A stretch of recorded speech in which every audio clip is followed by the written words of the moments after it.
I rise today humbled and honored to stand in this chamber to represent the people of the great state of Nebraska. The first time I walked into this chamber, I got chills. This chamber represents the hopes and dreams and aspirations of the American people. It represents the shared values we've had for nearly 2.5 centuries. It represents just how exceptional our republic, how exceptional America is. Today, it is all too easy to take for granted just how exceptional our great nation is. Our founders threw off the tyranny of a king with an idea. It was a really radical idea, that our rights come to us directly from God, not from a king. And that governments were instituted to protect those rights. It was a brand new idea. That our rights are ours, that they are endowments from God, not the consent from some government. Even today, after 246 years, our founding principles are just as true. These values, like the rule of law, checks and balances, federalism, they're critical to our republic. We're strongest when we follow them, and we're never weaker when we stray from them. We're also strong because of our Constitution. Our Constitution, forging a government of the people, by the people, and for the people, is the greatest governing document ever written. The primary purpose of our government is to secure people's liberty and happiness, their peace and prosperity. And we've done it really, really well for nearly 2.5 centuries. This is incredibly rare. We have created a bubble in world history.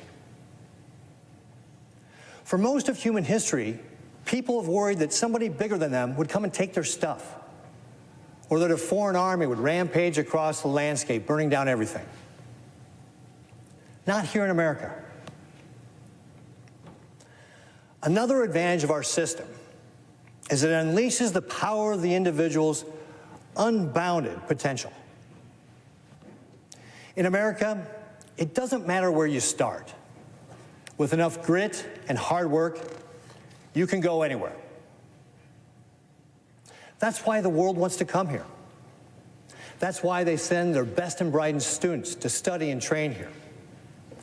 That's why nearly every major innovation and breakthrough comes from America. That's why so many have sought a better life in our great nation. Through our strength, we remain the cornerstone of global peace and prosperity. Our greatness is also reflected in our commitment to defend freedom, here in this building, in our courts, and even on battlefields. It requires much of us as patriots and citizens. And if we're not vigilant, it could easily slip away. To paraphrase Ronald Reagan, freedom is only one generation away from extinction. We don't pass it on to our children in the bloodstream. It must be fought for each and every day. We must not lose sight of the things that make America so exceptional. That's our commitment to our God-given liberties. Our founders were concerned that as government got too big, it would tend toward tyranny and rob people of their freedoms. Here in the Senate, if we continue allowing the federal government to grow too big and too intrusive, we risk our peace and prosperity. We risk losing the very values that have always made America great. However, if we hold on to those founding principles, We have a path to an even brighter future for this great nation. The framers of our Constitution believed that government closest to the people is best able to serve them. This is common sense. What works in Nebraska may not work in New York. It's why we have a 10th Amendment to the Constitution, that the powers not specifically delegated to the federal government are reserved to the states and the American people. That's why top-down federal mandates usually do more harm than good. In my home state of Nebraska, we've shown America what's possible when the federal government gets out of the way and allows states to lead. We've proven that limited and responsive government works best. During my time as governor, we kept the size and scope of government small. We empowered people. We ran government more like a business. The reality is, when government works better, people are served better. We dramatically improved the level of services that we provided to Nebraska families. We got help to people in need faster than ever before. For example, we reduced the on-hold time for people calling into our economic assistance phone line by 75%. We made it easier for citizens and businesses to work with the state. As an example, we cut the time it takes to issue a permit by nearly in half. And we achieved millions of dollars in savings while doing so. And you know what saving money allows you to do? It allows you to give back people their tax dollars in the form of tax relief. We provided billions of dollars in tax relief, including to our veterans and our seniors, by phasing out the taxes on their retirement income and Social Security. We attracted new investments and jobs to communities big and small. We employed a record number of Nebraskans, and our unemployment rate fell to a historic low. We made government work better. We proved that we can do a better job of providing services while controlling our costs. We also proved that we can respect people's freedoms and liberties while keeping people safe. During the pandemic, we kept kids in classrooms, people at their jobs, and government open. And we were ranked the #1 best pandemic response state. All of this reflects our conservative Nebraska values.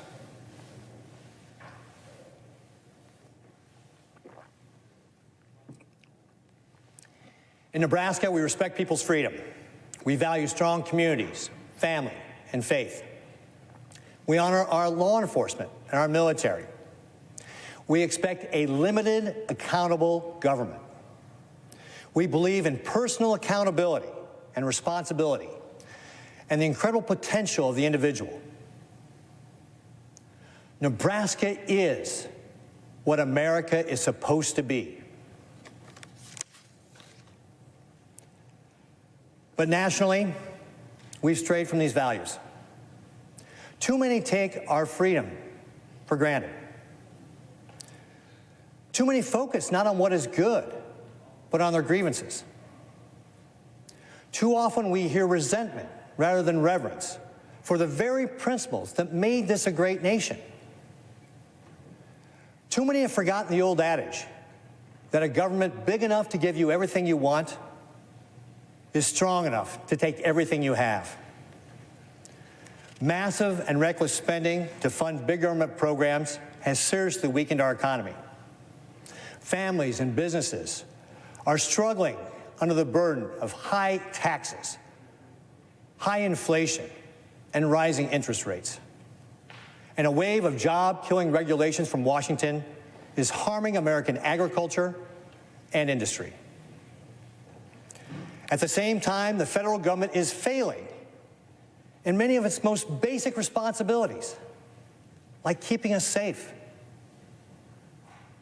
Undeniably, national security is paramount to the nation's freedom and prosperity. It's the federal government's most important responsibility. But the Biden administration has turned a blind eye to the humanitarian and security crisis at our southern border. Vulnerable people are dying, victims of the cartels. Fentanyl and other dangerous drugs are flooding into our nation. So are suspects on our terrorist watch list. And what comes across the border, whether it's the drugs, the criminals, or the human trafficking victims, they don't stay there. They impact every community. It's costing Americans their lives. Taryn Lee Griffin was a 24-year-old mom of two when she died in Lincoln, Nebraska of a drug overdose. She was out with friends when she took a pill she thought was a prescription drug. It was laced with a lethal dose of fentanyl. Her mom, Liz, said, "Our daughter is everyone's daughter." And she's right. Our sons and daughters, our friends and neighbors, they are paying the price for this crisis with their lives every day. It's shameful and unacceptable. This administration's incompetence on the southern border is matched by its foreign policy blunders. The disastrous withdrawal from Afghanistan projected weakness to our friends and adversaries. And American service members were losing their lives, including a Nebraskan, Corporal Dagan Page. Unbelievably, we left Americans behind and abandoned our Afghani security partners. Our allies are seriously questioning our commitment to our friends. And even worse, the bad guys, our adversaries, like the Chinese Communist Party, regimes in Russia, Iran, North Korea, they are questioning our resolve. Our freedoms and way of life depend upon peace. How do we maintain the peace? We maintain peace through strength. Not for the first time in our history do we find ourselves at a pivotal moment, what Ronald Reagan would term a time of choosing. I believe the choice is clear. We must chart a path to greater freedom and strength. We must remain the world's beacon of peace and prosperity. It requires us to get back to basics, back to our founding values. Those values have guided me as governor, and they will guide me here. As governor, we spent 8 years delivering on excellence. I didn't believe the naysayers back then when I started, and I don't believe them now. Government can work better, and it can do so while respecting our liberties.